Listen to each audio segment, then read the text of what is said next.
मोदी से पंगा लेने वाले ड्रैगन की हुई फजीहत। G7 देशों ने चीन को सुनाई खरी खोटी, मानवाधिकार का पढ़ाया पाठ।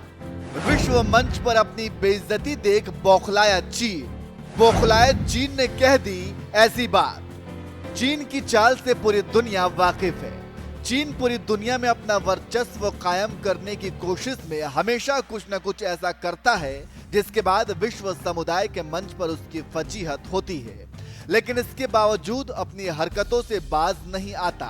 सबको पता है कि चीन अपनी विस्तारवादी नीति के तहत किस तरह से छोटे और आर्थिक रूप से गरीब देश को अपना गुलाम बना लेता है। सबसे पहले तो चीन लालच देता है कि वो छोटे देशों के साथ व्यापार बढ़ाएगा, फिर धीरे धीरे उस देश को आर्थिक रूप से कमजोर करने लगता है और कर्ज में डुबा देता है। वहीं दूसरी तरफ ताकतवर देशों में अपनी धाक जमाने के लिए भी हमेशा सबसे अलग चलता है और विश्व समुदाय के बारे में ना सोचकर सिर्फ अपने बारे में सोचता है।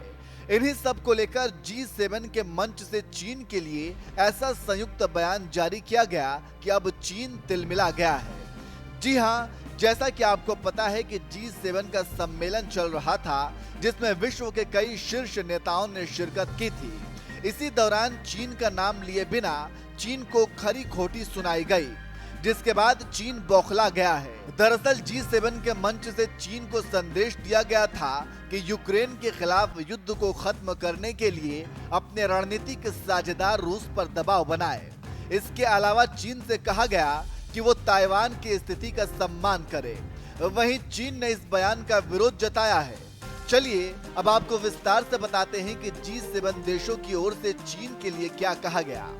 G7 देशों ने जोर देकर कहा कि वे चीन को नुकसान नहीं पहुंचाना चाहते और बीजिंग के साथ अच्छे और स्थिर संबंध चाहते हैं। बयान में कहा गया, हम चीन से रूस पर अपनी सैन्य हमले को रोकने के लिए दबाव डालने और तुरंत पूरी तरह से और बिना शर्त के यूक्रेन से अपने सैनिकों को वापस बुलाने का आह्वान करते हैं। हम चीन को यूक्रेन के साथ सीधी बातचीत समेत क्षेत्रीय अखंडता और संयुक्त राष्ट्र चार्टर के सिद्धांतों और उद्देश्यों के आधार पर एक व्यापक, न्याय संगत और अस्थायी शांति का समर्थन करने के लिए अपील करते हैं।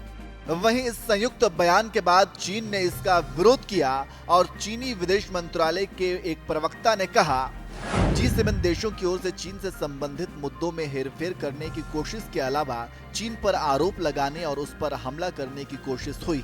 तो इस तरह से चीन की विश्व मंच पर फजीहत होने के बाद चीन तिलमिला गया है। आपको बता दें कि चीन ताइवान पर जबरदस्ती अपना रौब दिखाता है और वहां मानवाधिकारों का उल्लंघन करता है।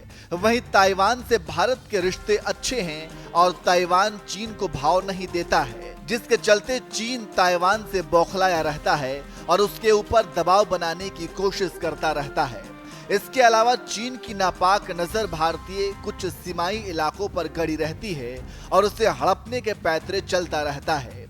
इस तरह से चीन के बारे में पूरी दुनिया को पता है और चीन के बारे में ये सारी बात पूरी दुनिया को पता है कि किस तरह से चीन अपनी नापाक हरकतों को अंजाम देने के लिए चाल चलता रहता है और इसलिए चीन को G7 के मंच से लताड़ा गया है, जिसके बाद चीन बौखलाया हुआ है।